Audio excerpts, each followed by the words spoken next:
Assalamualaikum warahmatullahi wabarakatuh.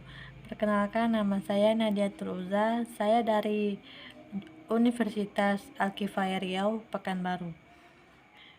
Jurusan PGMI dan NIM 1238232562. Dengan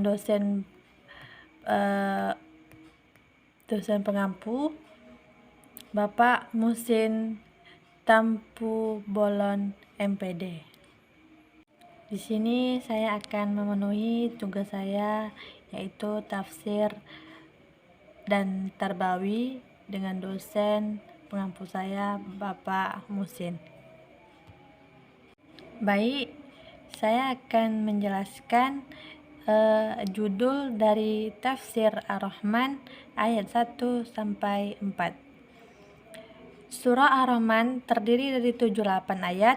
Surah ini termasuk ke dalam surah Madaniyah. Dinamakan Ar-Rahman yang berarti Maha Pemurah. Berasal dari kata Ar-Rahman yang terdapat pada ayat pertama surah ini. Ar-Rahman merupakan satu dari sekian nama Allah Subhanahu wa taala. Sebagian besar dari surah ini menerangkan kemurahan Allah Subhanahu wa taala kepada hamba-hambanya, yaitu dengan memberikan nikmat-nikmat yang tidak terhingga baik di dunia maupun di akhirat. Allah Subhanahu wa taala telah berfirman tentang karunia dan rahmat kepada hamba-hambanya, bahwa Dia telah menurunkan Al-Quran kepada Muhammad Rasulnya untuk disampaikan kepada semua hambanya umat Islam yang ada di permukaan bumi ini. Di sini saya akan membacakan surah Ar-Rahman ayat 1 sampai 4. A'udzu billahi minasyaitonir rajim.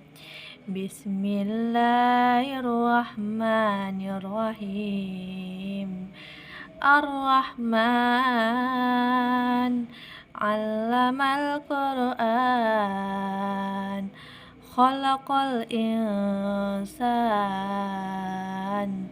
'allamahul bayan. Yang artinya, Tuhan yang Maha Pemurah, yang telah mengajarkan Al-Quran. Dia menciptakan manusia dan mengajarkan pandai berbicara. Di sini juga terdapat dari tafsir surah Ar-Rahman ayat 1 sampai 4. Tafsir ayat 1 yaitu Ar-Rahman. Tafsir Al-Misbah. Menurut M. Quraisy Shihab, surah ini dimulai dengan menyebut sifat rahmatnya Allah yang menyeluruh, yaitu Ar-Rahman, yakni Allah yang mencurahkan rahmat kepada seluruh makhluk dalam kehidupan dunia ini. Yang kedua, tafsir Al-Maraghi. Menurut Ahmad Mustafa Al-Maraghi, dalam kitab tafsir Al-Maraghi menyebutkan bahwa Ar-Rahman merupakan salah satu di antara nama-nama Allah yang indah atau Asmaul Husna. Yang ketiga, tafsir Al-Azhar. Menurut Hamka dalam kitab tafsirnya, yaitu tafsir Al-Azhar, beliau berpendapat bahwa apabila kita diperhatikan Al-Quran dengan seksama, kita akan bertemu hampir pada tiap-tiap halaman kalimat-kalimat Ar-Rahman, Ar-Rahim, dan Rahmat dan Rahmati, yang semua itu mengandung akan arti kasih sayang, pemurah, kesetiaan, dan lain-lain. Yang keempat, tafsir fi Zilalil Quran. Menurut Syahid Qutb berpendapat bahwa surah ini merupakan pemberitahuan ihwal hamparan alam semesta dan pemberitahuan aneka nikmat Allah Subhanahu wa taala. Yang tafsir kedua yang berbunyi Allamal Qur'an, yaitu tafsir Al-Misbah. Menurut M. Quraish Shihab, ayat yang kedua dari surah Ar-Rahman terdiri dari dua kata, yaitu pertama allama alama dan mengajarkan memerlukan dua objek. Yang kedua, tafsir Al-Maraghi. Menurut Ahmad Mustafa Al-Maraghi, dalam kitab tafsir Al-Maraghi menafsirkan ayat kedua ini Alamal Quran, bahwa Allah telah mengajari Nabi Muhammad SAW Al-Quran, dan Nabi Muhammad SAW mengajarkan kepada umatnya. Ayat ini turun sebagai jawaban kepada penduduk Mekah ketika mereka mengatakan innamal ula'u yu'allimuhu bashar, yang artinya sesungguhnya Al-Quran itu diajarkan oleh seseorang manusia kepada Muhammad. Yang ketiga, tafsir Al-Azhar. Hamka menjelaskan bahwa ayat ini merupakan salah satu dari rahman atau kasih sayang Tuhan kepada manusia, yaitu diajarkan kepada manusia itu Al-Quran, yaitu wahyu lillahi yang diwahyukan kepada Nabi Muhammad SAW. Yang keempat, tafsir fi zilali Quran. Menurut Syahid Qud, inilah nikmat yang besar. Pada nikmat ini terlihat jelas kasih sayang Ar-Rahman kepada manusia. Itulah nikmat Al-Quran sebagai terjemahan yang benar dan sempurna atas berbagai kaidah alam semesta ini.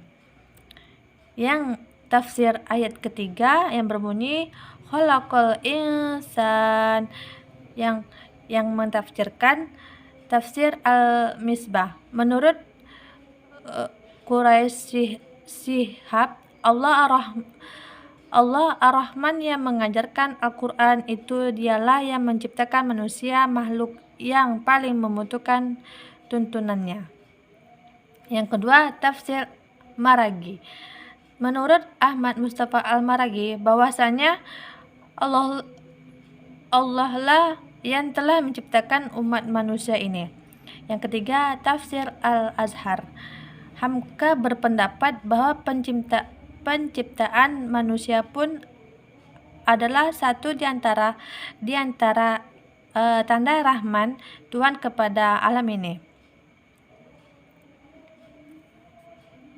Selanjutnya, tafsir fi zilali Quran. Pada ayat ketiga ini, Allah menciptakan manusia meliputi aspek jasmani dan rohani secara sempurna. Dari aspek jasmani, manusia merupakan makhluk yang diciptakan dengan bentuk sebaik-baiknya dari ciptaan Allah yang lain. Sedangkan dari aspek rohaninya, Allah melengkapinya dengan hati nurani dan akal yang sebagai alat untuk mengetahui keagungannya bagi mereka yang memikirkannya. Yang surah terakhir yaitu surah Ar-Rahman yang ayat yang keempat. Tafsir Al-Misbah. Menurut M. Quraish Shihab, kata al-bayan pada mulanya berarti jelas. Kata tersebut di sini dipahami oleh tabat-habai dalam arti potensi mengungkap, yakni kalam atau ucapan yang dengannya dapat terungkap apa yang terdapat dalam benaknya. Baik, sekian dari tugas saya, tugas tafsir dan tarbawi dengan dosen pengampu Bapak Muhsin. Lebih kurang saya mohon maaf. Wabillahi taufik wal hidayah. Assalamualaikum warahmatullahi wabarakatuh.